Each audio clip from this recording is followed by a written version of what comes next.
अस्सलाम वालेकुम viewers, welcome back to my channel. कैसे हैं आप सब? उम्मीद है आप सब खैरियत से होंगे। आज मैं आपसे शेयर करने जा रही हूँ आलू चिकन के पफ समोसे की रेसिपी, जो कि बहुत ही क्रिस्पी और लेयर वाला बनकर तैयार होता है। आइए इस मज़ेदार सी रेसिपी को बनाना स्टार्ट करते हैं। सबसे पहले हम इसके लिए मज़ेदार सी फिलिंग रेडी करेंगे। इसके लिए 4 अदद मैंने छोटे साइज़ के आलू लिए थे, जिनको मैंने बॉईल कर लिया था और ठंडा कर लिया है। अब एक मैशर की मदद से इनको मोटा मोटा सा हम पीस लेंगे। इनको बिल्कुल बारीक हम नहीं करेंगे, इस तरह से करेंगे जिस तरह छोटे छोटे पीसीज जो हैं आलू के इसके अंदर होने चाहिए। रफली मैश करेंगे हम इसको। ये देखिए इस तरह से पीसीज जो हैं इसके अंदर रहने चाहिए। अब इसमें ऐड करेंगे बॉईल किया हुआ और श्रेड किया हुआ चिकन आधा कप। नमक डाल के चिकन को मैंने जस्ट बॉईल कर लिया था।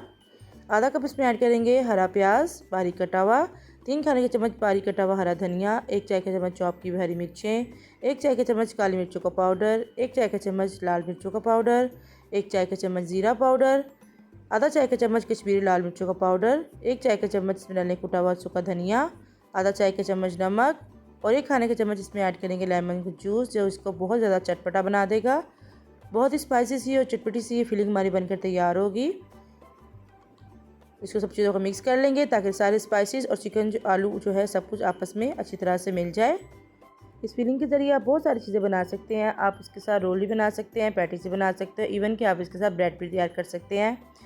फिलिंग हमारी रेडी हो गई है, इसको तैयार करके एक साइड पे रखेंगे। अब मैदा तैयार करेंगे हम, जिसके लिए 3 कप मैंने मैदा लिया है। इसमें 1 चाय का चम्मच डालेंगे नमक, अजवाइन ऐड कर रही हूँ मैं आधा चाय का चम्मच। इस तरह से हाथों में डाल के क्रश करके मैं ऐड कर रही हूँ। अगर आप चाहें तो आप इस जगह ज़ीरा भी ऐड कर सकते हैं। इसको अच्छे से मिक्स कर लेंगे। फिर हम इसमें ऐड करेंगे 3 खाने का चम्मच घी। मैं रूम टेम्परेचर घी का इस्तेमाल कर रही हूँ, मैं पिघला हुआ घी इस्तेमाल नहीं कर रही, इसलिए 3 खाने का चम्मच इसमें इनफ होगा। इसको अच्छे से मिक्स करेंगे। इस तरह से इसकी कंडीशन आ जाएगी, इसका मतलब घी जो हमारा इनफ है। अब इसमें पानी ऐड करेंगे। पानी हम थोड़ा थोड़ा करके ऐड करेंगे, क्योंकि हमें एक टाइट सी डो जो है वो रेडी करनी है। इसको 5 मिनट तक हम अच्छे से गूंद लेंगे ताकि इसके अंदर ग्लूटेन आ जाए और जो भी चीज़ हम बनाएं वो बहुत ही क्रिस्पी और खस्ता से बनकर तैयार हो। ये एक बेसिक डो है जिससे आप कचौरियाँ भी बना सकते हैं, पैटीज भी, रोल भी और समोसे भी।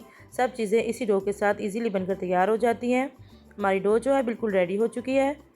ये देखें बिल्कुल मीडियम सी डो जो हमारी रेडी हो गई है। अब इसको ग्रीस करेंगे ऑयल या घी के साथ और इसको कवर करके 15 मिनट के लिए छोड़ देंगे ताकि ये अच्छे से सेट हो जाए। डो हमारी सेट हो गई है। अब इसको निकाल लेंगे और इसको इस तरह से रोल कर लेंगे और इसको कटिंग कर लेंगे ताकि इवन साइज़ में हमारे पास पीसीज आ जाएं। इसके मैं 7 पीसीज में मैं डिवाइड कर रही हूँ। ये आपकी मर्जी और पसंद के मुताबिक है। अब बड़े साइज़ के बनाने चाह रहे हैं या छोटे साइज़ के, लेकिन इतना जो है साइज़ मीडियम होता है। बॉल्स हमारी सारी रेडी हो चुकी हैं। अब एक बॉल लेंगे, इसको इस तरह से रोल करेंगे, मैदा डस्ट करेंगे और रोल कर लेंगे। इसको बेसिकली हमें एक बारीक सी रोटी जो है वो बेलनी है। रोटी जितनी बारीक होगी उसकी लेयर जो है वो उतनी ही अच्छी बनेगी। मैं आपको उसकी थिकनेस दिखाऊंगी कितनी बारीक हमें रोटी चाहिए। ये देखें सी थ्रू होनी चाहिए, इसमें से हमारा हाथ अगर नीचे करे तो हाथ नज़र आना चाहिए। इतनी बारीक रोटी जो है हमारी होनी चाहिए। अब मैं इसके ऊपर लगा रही हूँ पिघला हुआ घी। अगर आप चाहें तो आप इसी जगह बटर का भी इस्तेमाल कर सकते हैं। देखिए जो भी चीज़ लें आप मेल्टेड लें। इसको एक ब्रश की मदद से या हाथों की मदद से जिस तरह से आपको इजी लगे आप इसको स्प्रेड कर लें। इसके ऊपर अच्छी तरह से सारी रोटी के ऊपर हमें लगाना है इसको। इसके ऊपर मैदा डस्ट करेंगे, चलने के ज़रिए कर लें तो ज़्यादा इवन तरीके से आराम से डस्ट हो जाएगा। अब एक तरफ से उठाएंगे, इस तरह से फ़ोल्ड करेंगे, फिर दूसरी तरफ से उठाएंगे और फिर फ़ोल्ड करेंगे, जिसे बुक फोल्ड कहा जाता है वो करेंगे। अब इसके बाद दोबारा से घी अप्लाई करेंगे और फिर सेम वे में दोबारा से इसके ऊपर मैदा डस्ट करेंगे। थोड़ी सी मेहनत होती है, लेकिन इसके साथ हमारी चीज़ जो है बहुत ही अच्छी बनकर तैयार होती है। इसको एक और फोल्ड करेंगे। अब इसके ऊपर भी घी अप्लाई करेंगे, फिर से मैदा डस्ट करेंगे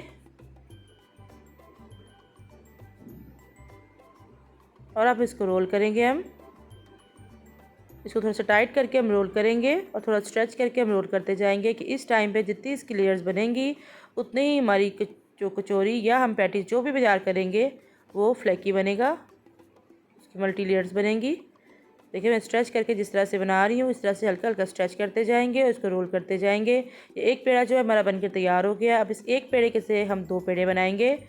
इसको इस तरह से रखेंगे और सेंटर से हम इसको इवन बिल्कुल जो है वो कट करेंगे कोई छोटा या बड़ा साइज़ नहीं होना चाहिए। बिल्कुल सेंटर से हम कट करेंगे इस तरह से। अगर इस छुरी से आपको मुश्किल लगे तो आप किसी धागे के ज़रिए भी इसको ईज़िली कट कर सकते हैं। ये देखें इसकी लेयर्स आपको नज़र आ रही होंगी। अब जो इसकी नीचे की साइड है उसको ऊपर करेंगे और जो ऊपर की साइड है उसको नीचे करेंगे। मतलब जिस तरफ ज़्यादा लेयर्स हैं उसको हम बाहर की साइड पे रखेंगे और जिस तरफ कम है उसको हम अंदर की साइड पे रखेंगे। इस तरह से सारे जो हैं पेड़े हम तैयार कर लेंगे। सारे पेड़े जो है हमारे तैयार हो चुके हैं। अब इन्हें कवर कर देंगे कपड़े के ज़रिए। एक ले लेंगे ताकि इसके ऊपर कोई खुश्की वगैरह ना आए। अब एक पेड़ा ले लिया है, इसको पहले कॉर्नर से इस तरह से प्रेस करेंगे। इस तरह से हमारी लेयर्स जो हैं वो डिस्टर्ब नहीं होती और बिल्कुल सेंटर में ही रहती हैं।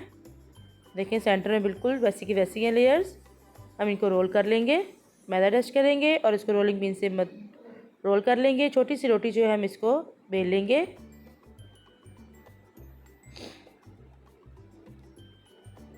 अब जो रोटी बेलेंगे वो बहुत पतली नहीं होनी चाहिए, बस मीडियम सी होनी चाहिए। नॉर्मल जैसे रोटी होती है हमारी उसी तरह की होनी चाहिए। अब से कॉर्नर पे मैं पानी अप्लाई कर रही हूँ। अगर आप चाहें तो आप स्लरी भी अप्लाई कर सकते हैं, लेकिन पानी के साथ ही ये बहुत अच्छे से बंद हो जाती है ये। अब जो स्टफिंग बना के रखी हुई थी वो ऐड करेंगे। तकरीबन 2 खाने के चम्मच भर के मैंने स्टफिंग इसके अंदर ऐड की है। अब दूसरी साइड को उठाएंगे और इस तरह से इसको शेप दे देंगे। वह तो अगर आप चाहें तो आप इसको ऐसे भी एज इट इज़ फ्राई कर सकते हैं, लेकिन हम थोड़ी सी इसको यूनिक टच देने के लिए इस तरह से इसको ट्विस्ट करेंगे। अंगूठे को नीचे रखेंगे, उंगली को ऊपर रखेंगे, उंगली से दबाते जाएंगे और अंगूठे की मदद से इसको ट्विस्ट करते जाएंगे। थोड़ी सी प्रैक्टिस के बाद आप बेहतरीन से स्नैक्स जो है बनाकर तैयार कर सकते हैं। बहुत ही ईजी वे में ये ट्विस्ट हो जाते हैं और इसकी शेप जो है बहुत ही खूबसूरत सी निकल आती है। ये देखिए ज़बरदस्त हमारे स्नैक जो है बिल्कुल ये देखिए रेडी हो चुका है। ये इस तरह से बाकी भी तैयार कर लेंगे। ये तो आप फिर फोल्डिंग देख लें ताकि आपको समझने में आसानी हो। सेम वे में बंद करके फिंगर से प्रेस करेंगे और अंगूठे के ज़रिए ट्विस्ट करेंगे। इसी दौरान अगर आप चैनल पर नए हैं और अभी तक चैनल को सब्सक्राइब नहीं किया तो प्लीज़ चैनल को सब्सक्राइब करें और बेल आइकन को प्रेस करें। जी हमारे सारे जो हैं वो तैयार हो गए। मैंने तकरीबन 5 जो है इस टाइम बनाकर तैयार किए हैं, बाकी मैं बाद में तैयार कर लूँगी।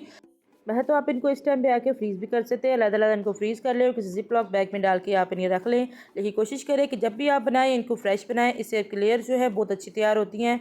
फ्रीज़ होने के बाद इनकी लेयर जो है वो थोड़ी सी दब जाती हैं, फ्राई तो हो जाती हैं लेकिन उस तरह से खिली खिली नहीं बनती जिस तरह से आप फ्रेश को बनाते हैं। इसलिए कोशिश करें कि जब भी आप बनाएँ इनको फ्रेश ही बनाएँ। अगर आपके घर में कोई दावत या पार्टी है, शाम के टाइम है या अफ्तार पार्टी है, तो आप थोड़ी देर पहले इनको हल्का सा फ्राई करके तो इनको निकाल लें और जब आपका टाइम हो आप उस टाइम इनको फुल फ्राई कर लें, क्योंकि ये फ्राई होने में भी बहुत टाइम लेती हैं।